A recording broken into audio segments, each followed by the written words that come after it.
Today we are finishing a long series of lessons that we have enjoyed, and we hope and pray they have been profitable regarding the Holy Spirit. Today, the last part of blasphemy against the Holy Spirit that we will finish today, the Lord willing. They have been wonderful lessons, but they have been challenging lessons. We looked at what is blasphemy. Jesus warns about blasphemy against the Holy Spirit and what is blasphemy against the Holy Spirit.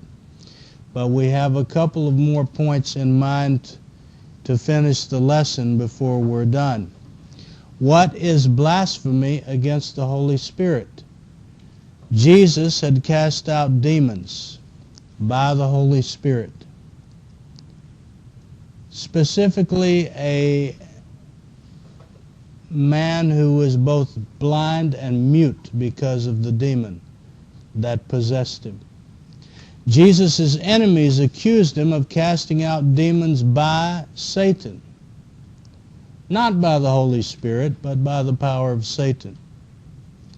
He warns them about blaspheming against the Holy Spirit, which has no forgiveness. That is a strong warning.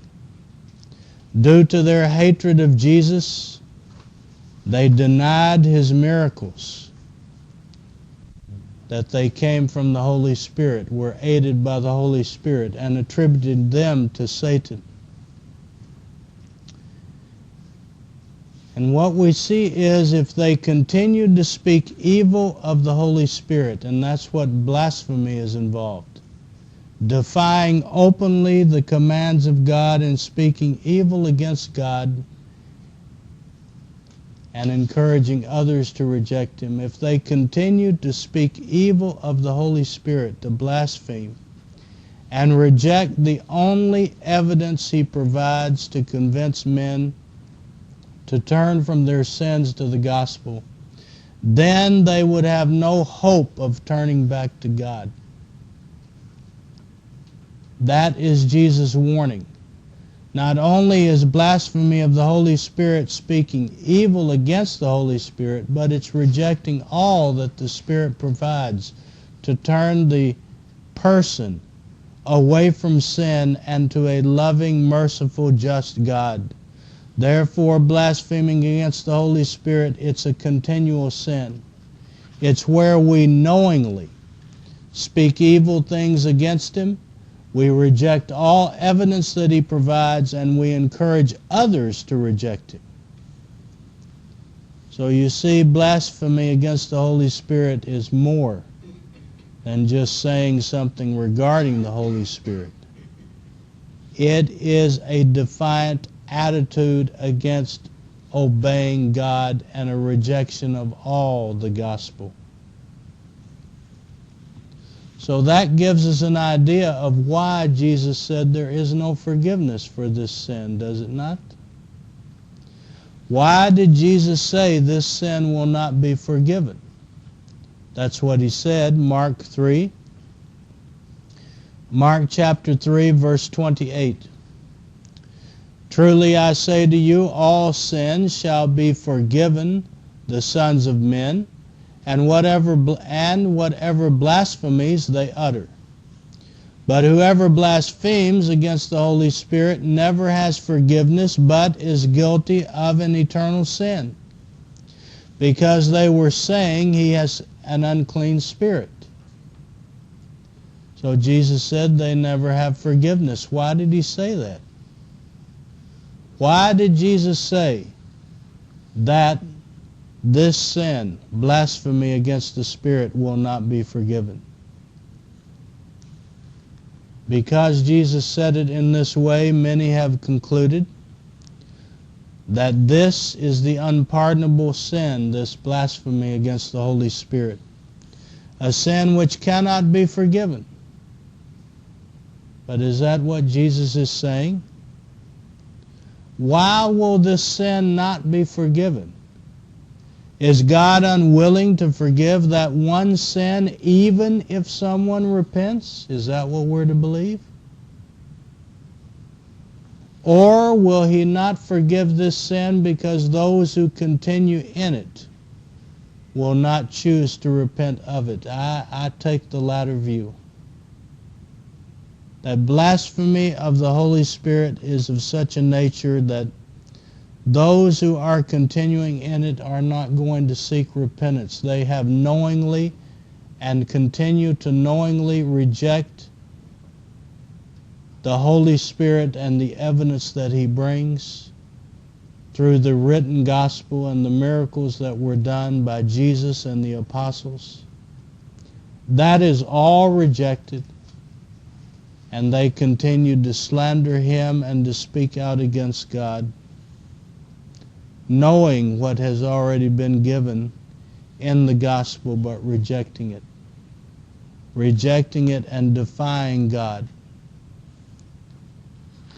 Jesus died to forgive all sins, and would that include the blasphemy of the Holy Spirit if people would repent of it? Yes. All sins, Jesus died for two reasons: to satisfy God's wrath against every sin, including blasphemy of the Holy Spirit, and to forgive everyone that would turn from their sins, including blasphemy of the Holy Spirit, if they would turn from it. Romans 3 and verse 23, "For all have sinned and fall short of the glory of God, being justified, that is, freed from guilt as a gift by His grace, through the redemption which is in Christ Jesus, whom God displayed publicly as a propitiation, a sin offering in His blood, through faith. This was to demonstrate His righteousness, because in the forbearance of God He passed over the sins previously committed. There was not an instantaneous punishment for every sin that had ever been committed. God waited until the death of Jesus. Then there was punishment for all sins being borne by the Son of God. For the demonstration, I say, of His righteousness at the present time, so that He would be just and the justifier of the one who has faith in Jesus. That is, in the death of Jesus, all sins are punished, including blasphemy of the Holy Spirit, and all sins are forgiven, potentially, including blasphemy of the Holy Spirit. But there is a condition. That condition, essential condition, is repentance. Jesus died to provide punishment and forgiveness in His death, not only for a certain group, not for a certain group of people and their sins, but for the sins of the world. 1 John 2 and verse 1. 1 John 2 and verse 1, "My little children, I am writing these things to you that you may not sin. And if anyone sins, we have an advocate with the Father, Jesus Christ the righteous. And He Himself is the propitiation, the sin offering for our sins, and not for ours only, but also for those of the whole world." Jesus died for the sins of the whole world, to forgive all sins, not all sins except one, but to forgive all. And if there is a problem with someone being forgiven, it's not in a merciful God, it's in a rebellious sinner. That's where the problem lies. It always has been. Matthew 26 and verse 28, "For this is my blood of the covenant, which is poured out for many for forgiveness of sins." That is the great blessing. Forgiveness of sins provided by the blood of Jesus. And God is willing for all to be saved and none to be condemned. 2 Peter 3 and verse 9, "The Lord is not slow about His promise, as some count slowness, but is patient toward you, not wishing for any to perish, but for all to come to repentance. God doesn't want to see anybody lost. If I want to be lost, that's not God's intention. That would be my intention, not His. If we're going to be forgiven, we must repent of our sins for God to forgive us in becoming a Christian and in continuing as a Christian. Acts 2 and verse 36 again, when the gospel was first preached on the day of Pentecost in Jerusalem. We've read this many times and we will continue to read it because it is essential for us to understand how to become a child of God. Acts 2 and verse 36, therefore, let all the house of Israel know for certain that God has made Him both Lord and Christ, this Jesus whom you crucified. Let me tell you, many people believe they have to attach themselves to a God-given institution to be saved. Some call it the Catholic Church, others call it other types of churches. Is that what Peter said? God has made a world institution to which you must attach yourself in order to be. Is that what he said in verse 36? What did he say? That Jesus has been exalted and made both Lord and Christ, this one who you crucified. It's about Jesus. Salvation is in Jesus. It's not in the Catholic Church. It's not in any other human institution that people claim to be of God. Salvation is not in an institution. It is in Him. In Him, Christ.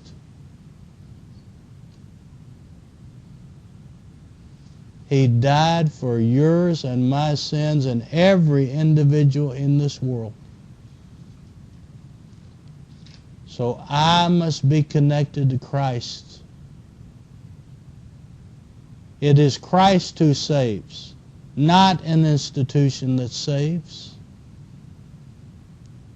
Acts 2:37, now when they heard this, they were pierced to the heart and said to Peter and the rest of the apostles, brethren, what shall we do?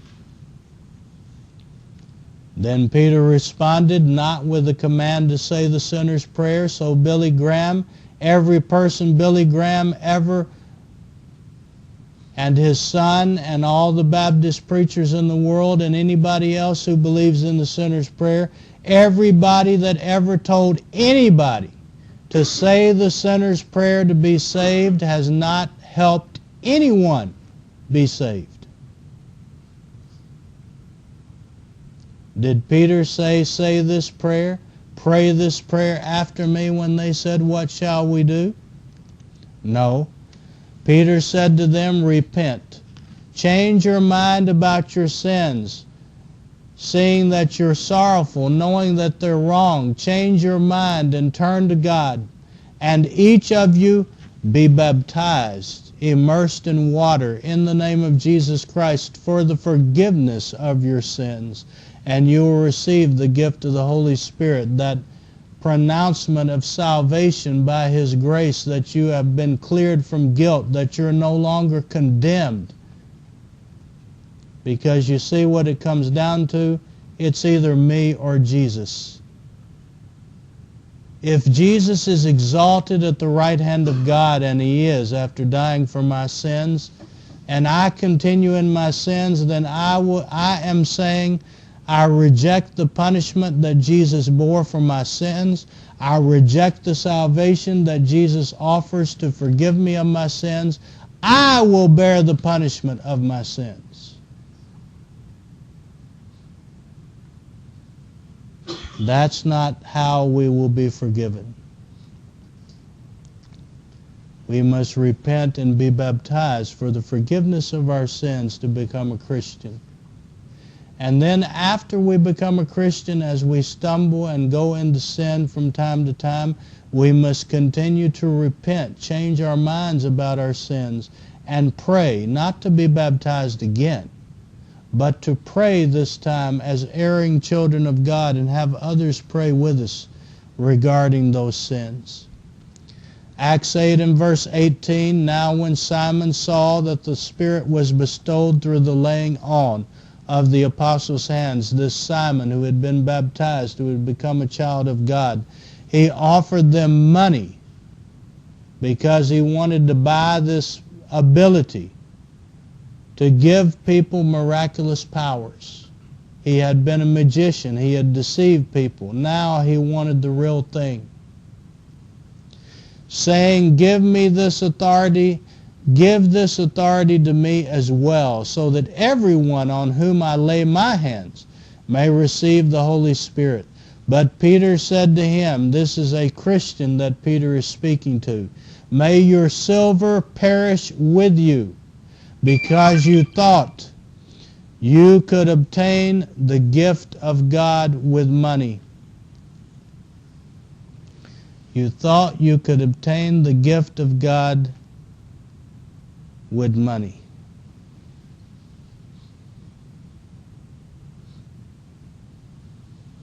You have no part or portion in this matter, for your heart is not right before God. This is an erring Christian now, a covetous Christian who needs to repent. Therefore repent of this wickedness of yours and pray the Lord that if possible the intention of your heart may be forgiven you. For I see that you are in the gall of bitterness and in the bondage of iniquity. Verse 24, but Simon answered and said, pray to the Lord for me yourselves, so that nothing of what you have said may come upon me. That answers two questions. Can a Christian be lost after being saved? And what does a Christian need to do when falling into sin? Yes, a Christian can be lost after being saved, and we must repent and pray in order to be forgiven, cleansed by the blood of Jesus. Matthew 6 and verse 14, again, the condition is repentance for the child of God to be forgiven.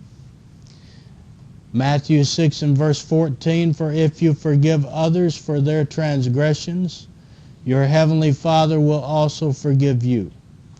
But if you do not forgive others, then your Father will not forgive your transgressions.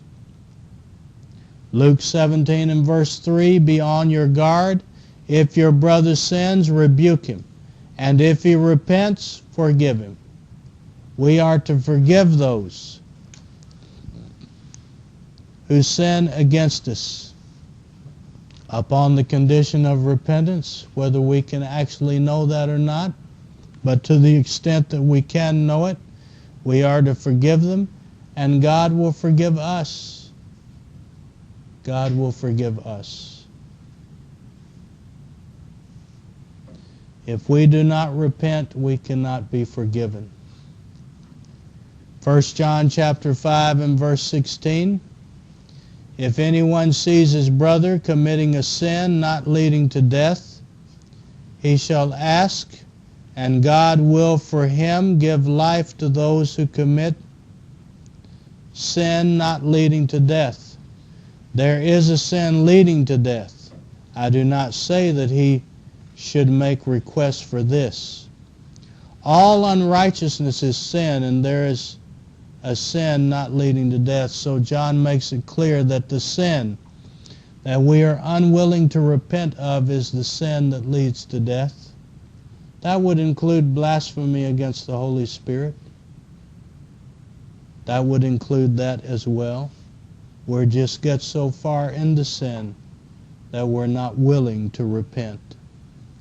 If we do not repent, our sins will not be forgiven. We remember Esau, the brother of Jacob, do we not? How he was cheated out of his inheritance. But he became upset and sorrowful over what had happened, the consequences, but he was not willing also to repent of his ways. Not that he deserved to be cheated, but he was rebellious against God as well. Esau. Hebrews 12 and verse 15. I've got that. He had sold his birthright. Let's put it that way. Esau had sold his birthright to Jacob, is it right, for food? And then he regretted that he did that. But he was not willing to repent of his evil. He was just sorry that this had happened.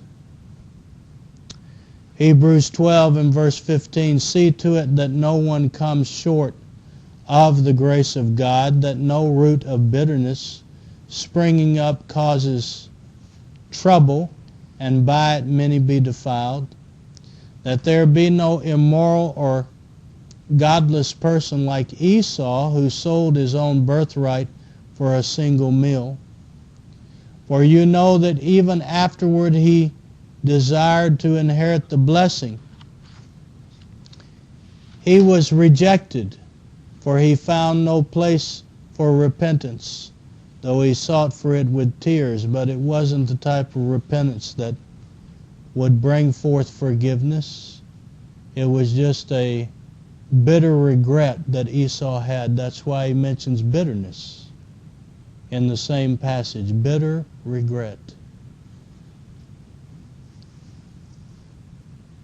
When we fail to repent of our sins, we are sowing bitterness and regret, aren't we? Maybe we'll have a lesson on that one day, Lord willing. Those who blaspheme against the Holy Spirit are unwilling to repent. That's why there's no forgiveness. They are in such a state of mind that they have no intention or concern about ever turning to God and accepting His will. Back to Jesus after He healed the demon and cast out the demon and warned against blasphemy of the Holy Spirit. Matthew 12 and verse 38. Then some of the scribes and Pharisees said to Him, Teacher, we want to see a sign from you. Hadn't they just seen Him cast out a demon? Now you want to see a sign? In other words, that's not good enough. They claimed that was by the devil. Well, why would they ask for a sign? Wouldn't that be by the devil also? They rejected that. Now they want something else. But it shows their callousness toward the truth. But He answered and said to them, An evil and adulterous generation craves for a sign, and yet no sign will be given to it, but the sign of Jonah the prophet. For just as Jonah was 3 days and 3 nights in the belly of the sea monster, so the Son of Man will be 3 days and 3 nights in the heart of the earth. The men of Nineveh will stand up with this generation at the judgment, and will condemn it because they repented at the preaching of Jonah, and behold, something greater than Jonah is here. What is He telling them? You're an evil, adulterous, impenitent generation. That is, you refuse to repent.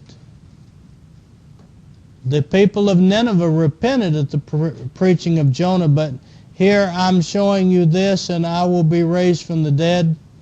That will be the sign that will be given, and you're not even going to repent. Verse 42. The queen of the south will rise up with this generation at the judgment, and will condemn it because she came from the ends of the earth to hear the wisdom of Solomon. Why did they come? To criticize and accuse and blaspheme. And behold, something greater than Solomon is here. Now when the unclean spirit goes out of a man, it passes through the waterless places seeking rest and does not find it. Then it says, I will return to my house from which I came. And when it comes, it finds it unoccupied, swept, and put in order. Then it goes and takes along with it 7 other spirits, more wicked than itself, and they go in and live. They go in and live there, and the last state of that man becomes worse than the first. That is the way it will be. That is the way it will also be with this evil generation. What is Jesus saying? You refuse to fill your minds with the truth of God.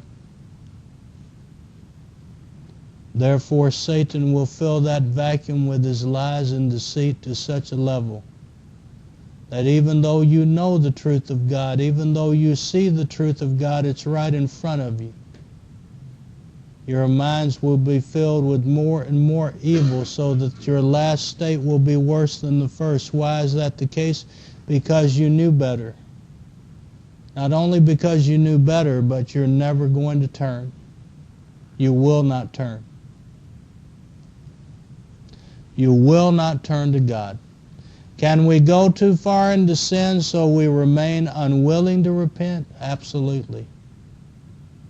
Absolutely we can.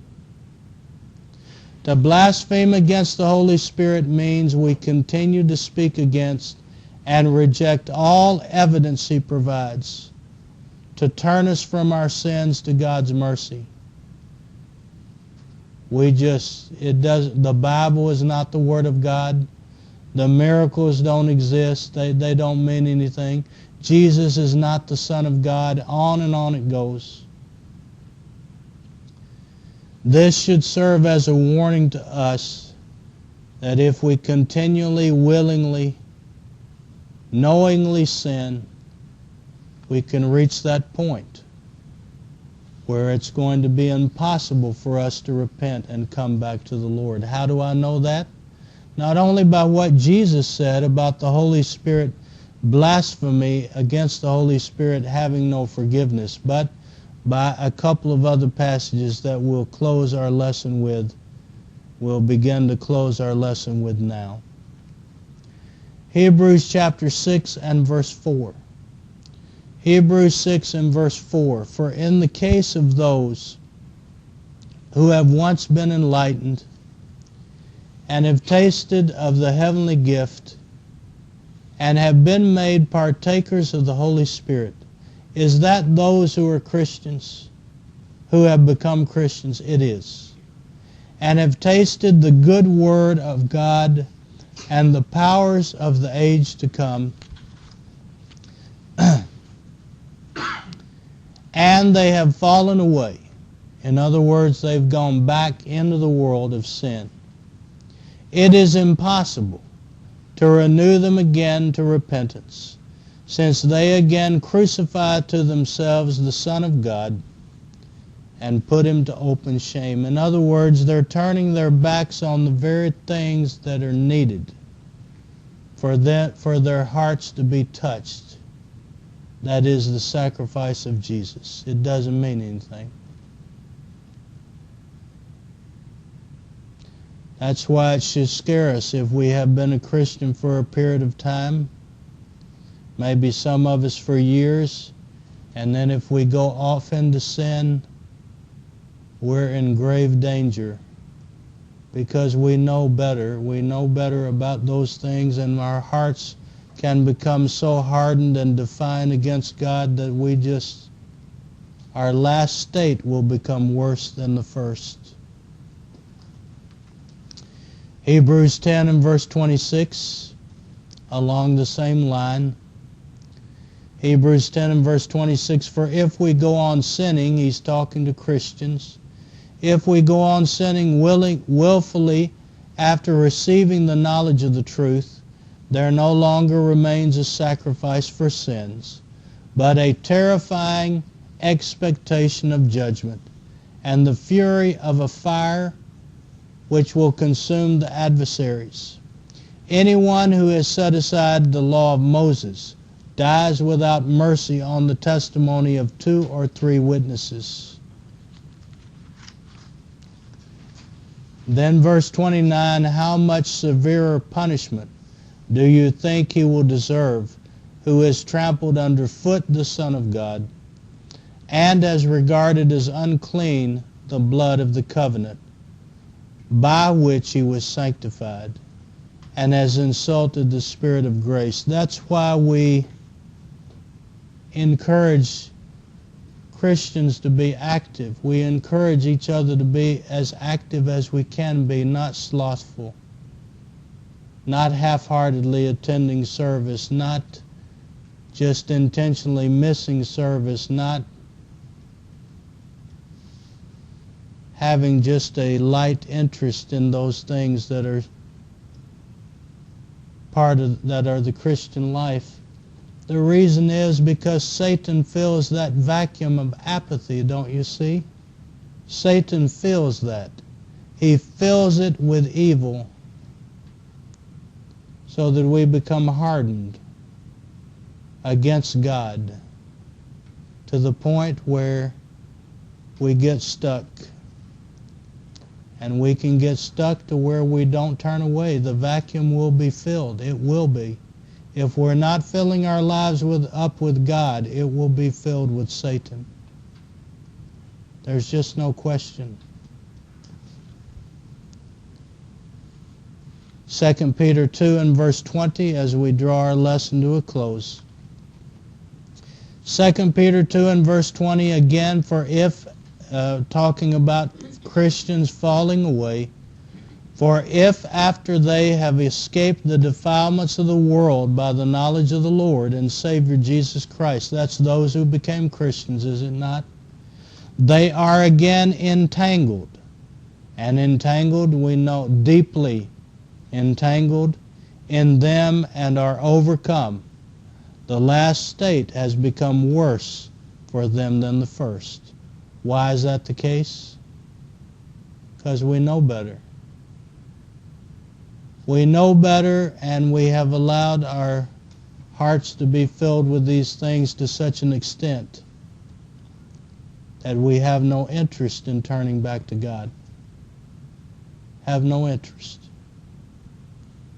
Verse 21, for it would be better for them not to have known the way of righteousness than having known it to turn away from the holy commandments handed on to them.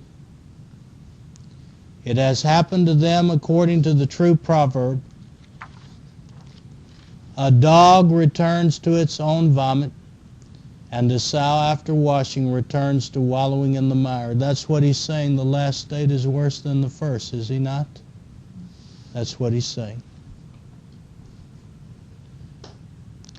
What is blasphemy? It's speaking defiantly against God and rebelling against God's commandments, slandering God and speaking against Him and rejecting His will. Jesus warns about blaspheming against the Holy Spirit. That is focused on not only speaking against the Holy Spirit, but continually rejecting His evidence that He provides to show the sinner that Jesus is the Son of God and the way of salvation. Why did Jesus say this sin will not be forgiven? Because those who continue to do it are just not going to repent. It's not a question of could we repent, it's a question of will we repent? That's the question. Jesus said we can get into such a state of mind that we will not repent. That's a frightening thought, is it not? To me, that's frightening. And that makes me think more about those things that I need to turn from and that I need to fight against. And it ought to make us all. We can go too far into sin so that we are unwilling to repent, but we don't have to. We don't have to. If you're here today and not a child of God, you can turn back. Even though you've once rejected all that God is offering you to prove that Jesus is the Son of God, you can turn. if you are willing to believe that Jesus is the Son of God and repent of your sins. Be baptized for the forgiveness of your sins. Acts 2 and verse 38. Peter said to them, repent and each of you be baptized in the name of Jesus Christ for the forgiveness of your sins, and you will receive the gift of the Holy Spirit. That can be done today, and you can give up your burden of guilt, rejoice that God forgives you, and begin a new life of being fed by the Word of God and growing as a child of God. And those of us who are Christians, let us turn from these things. Some things are harder to turn from than the other, but we must seek to repent and turn back to Him and pray. Acts 8 and verse 22, therefore repent of this wickedness of yours and pray the Lord that if possible the intention of your heart may be forgiven you. That's what Simon the erring Christian is told. That's what we are told. Let us repent. Let us not get so deep that it's impossible for us to turn back. Let us turn. And if the gospel is appealing to us now, whether we have not become a Christian or whether we have erred as a Christian, if the gospel is appealing to us now and our hearts are being touched, our hearts are being cut, then we have not gone too far. Then we have not gone too far into sin to turn back. If you're here this morning and subject to the Lord's invitation, we encourage you to come. Won't you come as we stand and as we sing? Let us stand.